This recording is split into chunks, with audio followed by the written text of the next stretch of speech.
Okay, folks. Warriors need to trade. I think it's kind of obvious. We're starting to stagnate. Teams know who we are. What we're missing really is a shooting guard next to Steph Curry. That was Melton. He's hurt. And a big man that can stretch the floor.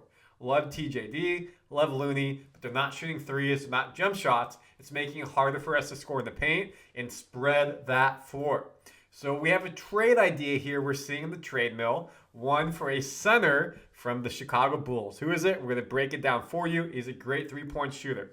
Also, there's a shooting guard the Warriors potentially have interest in. Who is it? Somebody you may know well. Is he a good fit? We're going to let you know. Randy Silver Warriors Digest. Please like, subscribe, share. Let's break everything down. We have trade rumors for you. We have free agency. We have game stats, live streams, everything every day. So you don't want to miss it.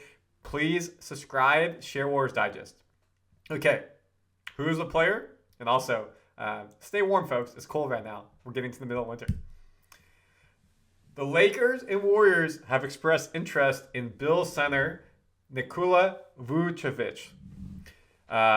Bulls, are asking for a package including multiple second-round draft picks and a promising young player in exchange. Okay, folks.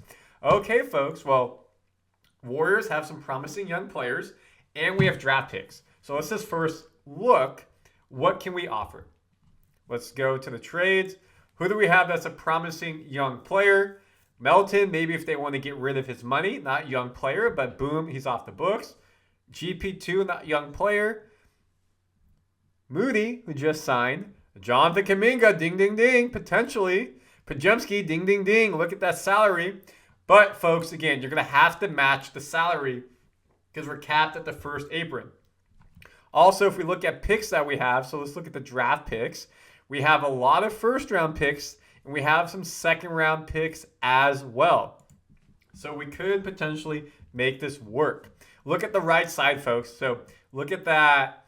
Let me blow it up so it's easier for you to see. Look at the cap space, minus $36 million. First tax apron, right side, $533,000. So this means we're going to have to make his salary work. So if to make a trade work for the Bull, we're going to have to match it. How much is he owed? Let's show you that. Then we're going to dive into his stats. Let me blow this up. He recently signed a 3-year, $60 million contract with the Bulls. He's in year 2 right now. So $20 million, $21 million. So basically this means for us to make a trade, we'd have to make the money work at $20-ish million. Let's call that for safe reasoning. He's 34 right now, and he is 13 years playing in the NBA. 6'10". Okay, so now let's go back to the graphics. Who's this going to work? So if we look here, we need to make the $20 million work. Now, I don't know how it works in terms of sending the draft picks, like that counts for a million or two. Let's just say for all intents and purposes, we have to make $20 million work, and then we send 2 draft picks.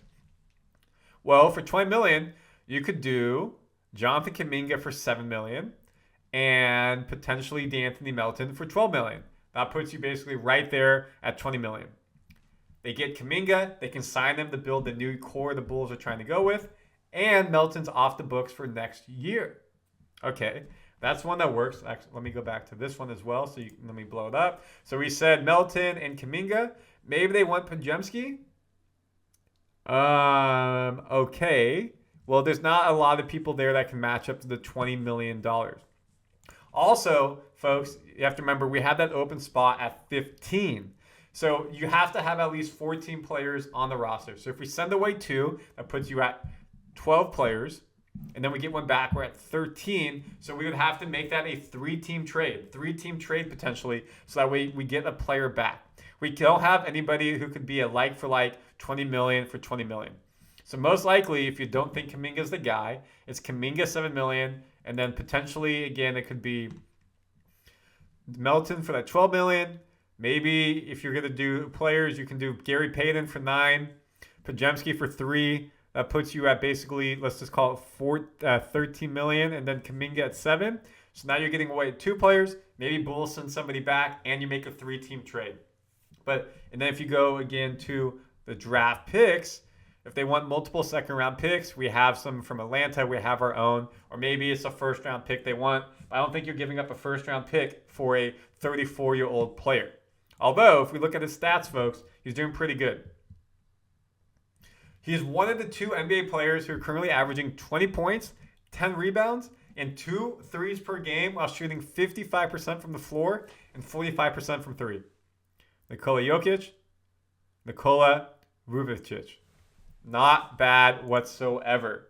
If we look at his career stats, so again, 6'10", college USC, played the majority of his career on 3 teams. Philly his rookie year, Orlando for almost 10 years, and now Chicago the past 5. Look at this season, folks. He started every game, very bottom, playing 31-plus minutes, averaging 58% from the field, 48% from three-point with 2 to 4 threes a game. That is spreading the floor. That changes our offense.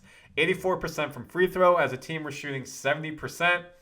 Or we look at rebounding. He's averaging 10 a game, 20 points. He's averaging 21 and 10, all-star level. All-star level. And consistently, if you look at his three-point percentage, last year was a down year for him, 30%, but he's usually mid-30s to low 40s.